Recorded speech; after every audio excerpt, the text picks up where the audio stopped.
నిన్ను స్తుతించిన చాలు నా బ్రతుకు దినములో, నిన్ను పొగడిన చాలు నా గుండె గుడిలో.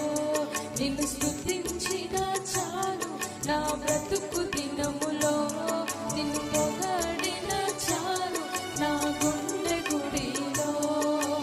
ఉన్నా లేకున్నా నా స్థితిగతులే మారినా, ఉన్నా లేకున్నా నా స్థితిగతులే మారినా, నీ సన్నిధిలో ఆనందించే భాగ్యమున్న చాలు, నీ సన్నిధిలో ఆనందించే భాగ్యమున్న చాలు.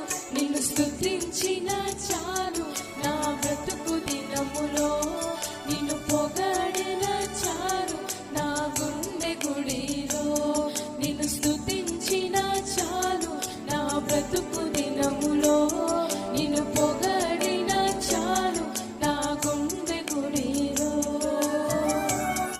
క్రీస్తునందు ప్రియమైన దేవుని బిడ్డలారా, ఈ 2024 సంవత్సరంలో పరిశుద్ధాత్మ దేవుడు నీతో మాట్లాడుతూ ఉన్నాడు.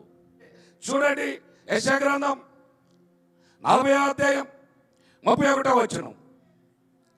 యెహోవా కొరకు ఎదురు చూచువారు నూతన బలం పొందుదురు, వారు పక్షిరాజు వలె రెక్కలు చాపి పైకి ఎగురుదురు. హల్లెలూయా.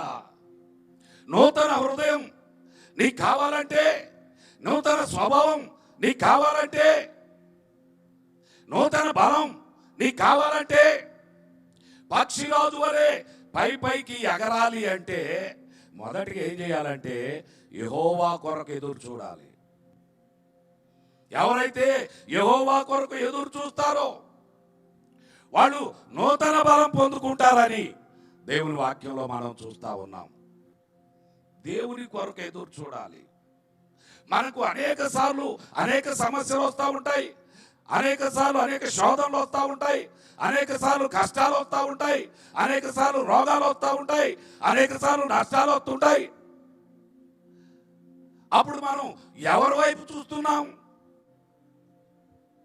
క్రీస్తునందు ప్రియమైన దేవుని బిడ్డలారా, పరిశుద్ధాత్మ దేవుడు మనతో మాట్లాడుతూ ఉన్నాడు.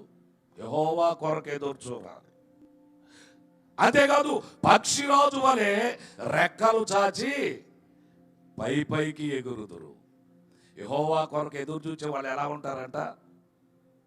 పక్షిరాజు వలె రెక్కలు చాచి పైకి ఎగురుదురు అని దేవుని వాక్యం సెలవిస్తా ఉంది.